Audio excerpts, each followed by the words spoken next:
L'objectif de cet exercice est clairement de vous donner l'envie de venir voir plaire abécédaire de la séduction de Jérôme Rouget. Moi-même.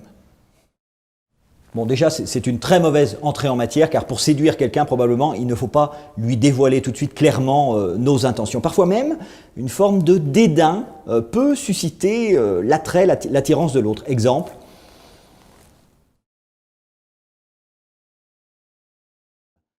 Donc évidemment, cette distance comme ça en apparence peut susciter le rejet, mais elle peut susciter aussi une forme d'attirance. Quelqu'un qui reste indifférent nous laisse justement rarement indifférents. En parlant de distance, physiquement aussi cette fois, il ne faut pas entrer dans ce qu'on appelle la sphère d'intimité de l'autre. Par exemple, vous voyez, si je me rapproche, eh bien clairement ça devient de plus en plus désagréable jusqu'à devenir carrément oppressant. Et là, on n'est plus du tout concentré sur ce que je dis.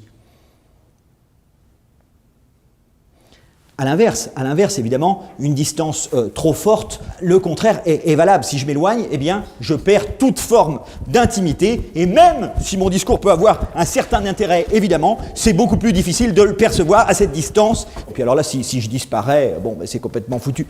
De la même façon, évidemment, quand on boit un verre avec quelqu'un, cette distance pour trinquer, eh bien, n'est pas du tout pratique.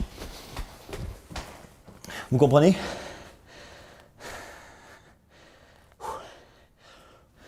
Regardez l'autre droit dans les yeux, ça aussi c'est important. Viens me voir, spectateur. Je te parlerai de séduction et de bien autre chose aussi.